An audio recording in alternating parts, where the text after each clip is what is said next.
धन्ना जाट के घर पर मैंने आपसे कहा था जैसे मीराबाई के यहाँ संतों का आवागमन होता रहता था, ठीक वैसे ही धन्ना जाट के यहाँ भी संत आते, सत्संग होता। धन्ना जाट बहुत ध्यान से सुनते थे, छोटे से थे, बालक थे। संत लोग आते, सत्संग करते, धन्ना जाट सुनते। संत लोग जब सत्संग सुना करके जाने लगे तो आप सब जानते हैं कि संतों के पास में गोपाल जी होते हैं। धन्ना जाट कहते हैं, आप जा रहे हैं बाबा?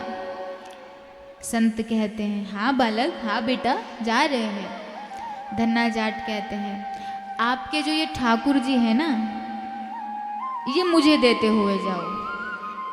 संत मुस्कुराए, बालक ये कोई खिलौना थोड़ी है जो देते जाओ।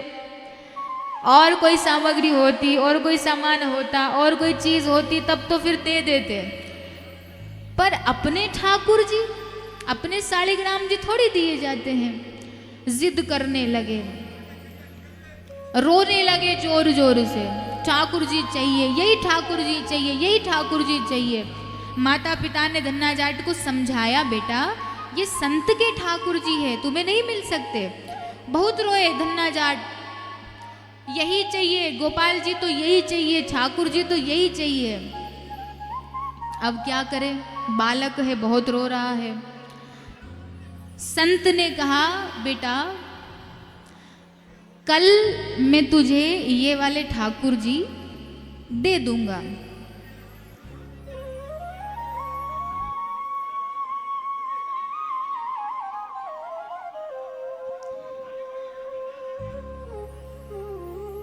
अब तो धन्ना जाट बड़े प्रसन्न हुए कि कल ठाकुर जी मेरे पास आ जाएंगे, कल गोपाल जी मेरे पास आ जाएंगे। बड़े प्रसन्न हुए धन्ना जाट और इंतजार करते रहे अगले दिन का। अगले दिन संत आए, अपने शालिग्राम जी के साथ में, अपने ठाकुर जी के साथ में एक शालिग्राम जी के बराबर का एक पत्थर लेकर के आए और पत्थर लाकर सेवा में रख दिया। सेवा में रखकर धन्ना जाट को बुलाया। धन्ना जाट दौड़ करके आए और संत कहते, तुम्हें ठाकुर जी चाहिए? बोले हाँ ठाकुर जी चाहिए। तो देखो ये जो ऊपर बैठे हैं ये है राजा ठाकुर, वो जो पत्थर ला करके रखा था उस पत्थर के लिए कह रहे हैं। ये जो ऊपर बैठे हैं ये है राजा ठाकुर, और ये जो नीचे बैठे हैं ना मेरे वाले, ये है सिपाही ठाकुर। ये जो ऊपर बैठे हैं ये नीचे वाले ठाकुर से बड़े हैं, ये राजा ठाकुर है, इनका सम्मान ज्यादा है। और ये जब दोनों ठाकुर एक दूसरे से मिलेंगे तो ये जो ऊपर वाले ठाकुर है ना, राजा ठाकुर, ये सिपाही ठाकुर को प्रणाम करेंगे। तो बड़े ठाकुर कौन से? बोले राजा ठाकुर, जो पत्थर ला करके रखा। अब बोल धन्ना, तुझे राजा ठाकुर चाहिए या छोटे वाले सिपाही ठाकुर चाहिए? तो बालक बुद्धि थी, छोटे थे, बच्चे थे। अब बच्चे से बोलो कि तुझे राजा चाहिए या सिपाही चाहिए, तो बच्चा क्या बोलेगा? राजा ही चाहिए। तो धन्ना ने कहा कि मुझे तो राजा ठाकुर चाहिए। संत को बड़ी प्रसन्नता हुई और संत ने वो पत्थर धन्ना जाट को दे दिया और अपने ठाकुर जी लेकर चले गए। लेकिन धन्ना जाट को ये बात नहीं पता कि मेरे पास जो राजा ठाकुर है वो किसी रास्ते का कोई पत्थर है। ये बात नहीं पता थी उनको, तो यही पता था कि मेरे पास तो राजा ठाकुर आ गए, ठाकुर जी आ गए।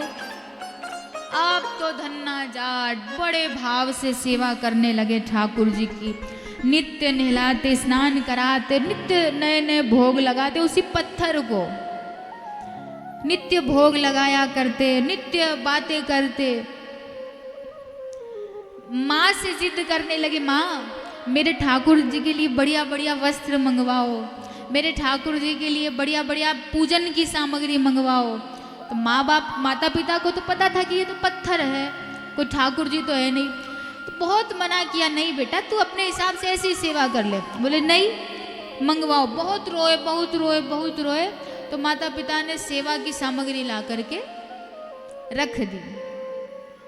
अब धन्ना जाट खूब सेवा करते, उसी पत्थर की सेवा किया करते। और जब चंदन नहीं मिलता तो क्या करते, बोले एक ईंट लेकर आते और उस ईंट को घिसते, और उसी ईंट को घिस करके ठाकुर जी के माथे पर तिलक लगाते। इसी भाव से सेवा चलती रही। एक दिन धन्ना जाट ठाकुर जी को भोग लगाने गए। अब इनको पता नहीं था कि ठाकुर जी तो दृष्टिपात करते हैं, ऐसा तो है नहीं कि आकर के पाते हैं। अब ये भोग लगाने लगे, ठाकुर जी से कह रहे आओ भोग लगाओ, भोग पाओ।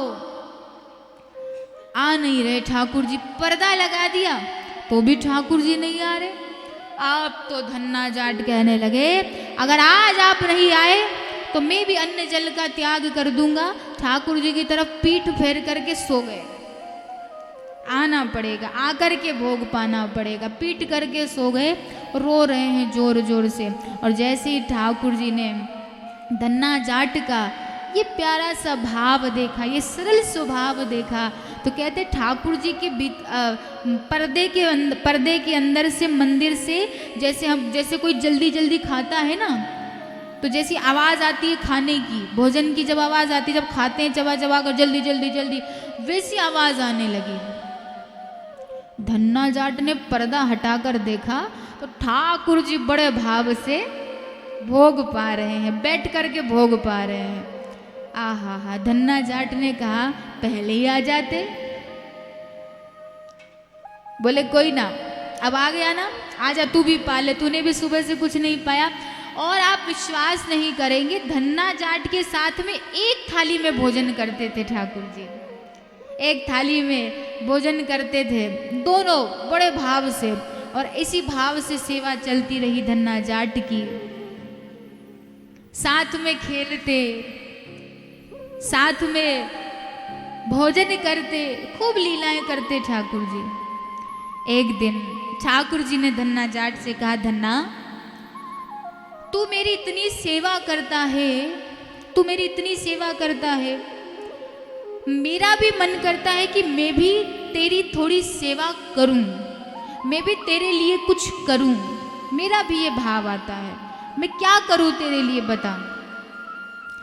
तो धन्ना कहता है आप तो भगवान हैं, आप तो प्रभु हैं, आप तो त्रिलोकी के स्वामी हैं, आप मेरे लिए क्या करेंगे, आप मेरी क्या सेवा करेंगे। बोले धन्ना जो तू कहेगा वो मैं करूँगा, तू मुझे अपना काम बता, बता मैं क्या करूँ।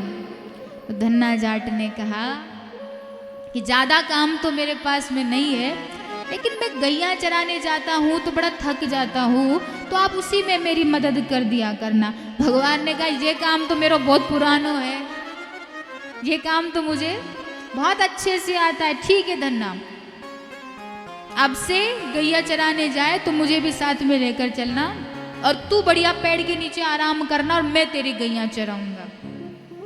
और महाराज धन्ना जाट जो राजा ठाकुर थे, पत्थर ठाकुर जी को जेब में रख लेते और जेब में रख कर के जंगल में लेकर जाते, एक वृक्ष के नीचे ठाकुर जी को रखते, और जैसे ही वृक्ष के नीचे रखते ठाकुर जी अपने वास्तविक रूप में आ जाते और धन्ना जाट की गैया चराते। जैसा कि मैंने आपको कहा कि हमारे जो ठाकुर जी है ना महाराज, वो यदि भाव भक्त का सच्चा हो ना तो कुछ भी करने को तैयार हो जाते, कुछ भी करने को। लेकिन शर्त क्या है, शर्त ये है कि हृदय का भाव शुद्ध होना चाहिए।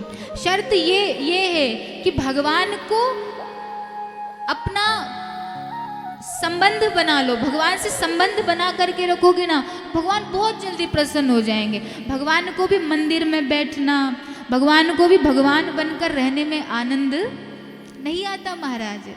भगवान से जब संबंध जुड़ जाता है ना तो इतने प्रसन्न होते। धन्ना आराम करता है और ठाकुर जी धन्ना जाट की गैया चराते हैं महाराज। धन्ना दिन में आराम करता है और ठाकुर जी खूब गैया चराते हैं, पूरे जंगल में घूमते गैया चराते हैं। और गैया चरा करके जब थक जाते हैं तो दोनों जंगल में बैठ करके बढ़िया भोजन करते, तो एक थाल में भोजन करते हैं। आहा, खूब प्रेम से भोजन पाते हैं। और जब वापस लौटने का समय होता है तो फिर ठाकुर जी वापस सालिग्राम के रूप में बन जाते, फिर धन्ना जेब में रख लेता है ठाकुर जी को और फिर आ जाता है घर पे जेब में रख कर। यही लीला चलती रही धन्ना जाट के साथ में। एक दिन जिन संत ने धन्ना जाट को ठाकुर जी दिए थे ना, वो राजा ठाकुर, धन्ना जाट लेटे हुए थे, सुकून से लेटे थे। धन्ना जाट से पूछा, धन्ना सेवा कैसी चल रही है ठाकुर जी की, जो तुझे मैं ठाकुर जी देकर गया था, कैसी सेवा चल रही है? धन्ना जाट कहते, बहुत बढ़िया सेवा चल रही है, चकाचक। एक ही थाली में खाते हैं, एक साथ गैया चराने जाते हैं, एक साथ खेलते हैं, एक साथ भोजन करते हैं, खूब बढ़िया चल रहा है। संत को लगा कि धन्ना मजाक कर रहा है, बच्चा है ना, बालक है, मजाक कर रहा है। बोले, कहाँ है तेरे राजा ठाकुर जो मैं देकर गया था? धन्ना जाट कहता, गैया चराने गए, वन में गए हैं। बोले, धन्ना मजाक कर रहा है? बोले, नहीं नहीं, सच में गैया चराने गए, आपको विश्वास नहीं है, चलो मेरे साथ में। गुरुदेव का संतों का हाथ पकड़ा, संतों को लेकर के वन में गए। ठाकुर जी गैया चराते डोल रहे। संत से कहा, देखो ये चरा रहे गैया। अब धन्ना जाट को तो दिख रहे, लेकिन संतों को दर्शन नहीं हो रहा। बोले, जे तो रहे, ये रह रहा, ये चरा रहे गैया। बोले, धन्ना कहाँ है? तो कोई दिख रहे, हमको ना दिख रहे। बोले, जे चरा रहे गैया, ये सिर पर बांधे, हाथ में लाठी लिए, ये देखो ग्वाला से बने गैया चरा रहे, संतों को दर्शन नहीं हो रहा। बोले, धन्ना हमें नहीं दिख रहे। धन्ना जाट ने ठाकुर जी से कहा, प्रभु दिख जाओ ना इन्हें भी, क्यों इतना हट कर रहे हो, दिखो। ठाकुर जी कहते, धन्ना तू मेरो मित्र है, तू मेरो सखा है, तुझे ही दिख सकता हूँ, तेरे गुरुदेव को नहीं दिखूंगा। धन्ना जाट कहते हैं, प्रभु इनकी वजह से ही तो, इनकी कृपा से ही तो मुझे आप मिले और इन्हीं को ही नहीं दिखोगे, दिख जाइए ना। धन्ना जाट बहुत हट कर रहे हैं, एक बार दिख जाओ, एक बार दिख जाओ, हट करने लगे, जिद करने लगे। मैं आपको एक बात बताऊं, भक्त को ना ठाकुर जी से थोड़ी बहुत जिद भी करनी चाहिए। भक्त का स्वभाव ना थोड़ा हटीला भी होना चाहिए, जिद करनी चाहिए। अच्छा, जिद तो हम भी करते हैं, हट तो हम भी करते हैं भगवान से, लेकिन कैसी जिद करते हैं? कैसी जिद करते हैं? हाथ में कपूर लेकर बैठ जाएंगे, भोजन का अनशन कर लेंगे, बेटे की नौकरी नहीं लग रही है, कुछ भी करके लगाओ, कैसे भी करके लगाओ, कुछ भी करके लगाओ, कैसे भी करके लगाओ, है ना। काम धंधा बढ़िया नहीं चल रहा तो अनशन कर लेंगे, ठाकुर जी से कहेंगे भोजन नहीं करूंगा, पानी नहीं पीऊंगा जब तक धंधा बढ़िया नहीं चलेगा, व्रत करूंगा, अखंड ज्योत जला देंगे, जिद करके बैठ जाएंगे। कौन सी? बोले विवाह नहीं हो रहा बच्चों का, कुछ भी करके कराओ, नहीं करा, जब तक चलती रहेगी अखंड ज्योत, जब तक नहीं मानोगे। हम लोग ऐसी जिद करते हैं, लेकिन ना भगवान से कभी ऐसी जिद किया करो, आप मुझे मिलो। कुछ मैं नहीं जानता कि कैसे मिलना है, मुझे पता है मैं अधम हूँ, मैं पापी हूँ, मेरे अंदर बहुत बुराइयां हैं, लेकिन फिर भी आपको मुझे एक बार अपना दर्शन देना पड़ेगा। ऐसी जिद, ऐसा हट हम लोग कभी करते नहीं है महाराज। किया है कभी आप लोगों ने? बताइए ना, ऐसी जिद किए हो?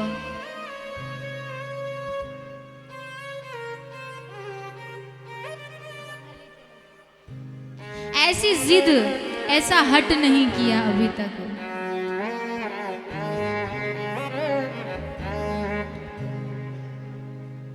कैसा हट? प्रभु ऐसी जिद करो भगवान से, क्या आप कब मिलोगे, आप कब दिखोगे, एक बार दिख जाओ। मैं भोजन नहीं करूंगा, मैं जल नहीं पीऊंगा जब तक आप मुझे नहीं दिखोगे। ऐसा हट करो, ऐसी जिद करो, मुझे आपकी भक्ति चाहिए, मुझे आपका प्रेम चाहिए, ऐसी जिद करो, ऐसी जिद करो भगवान से। और जो भक्त का स्वभाव ऐसा बन जाता है ना, तो फिर धन्ना जाट जैसी स्थिति हो जाती है। और फिर भक्त गाता है,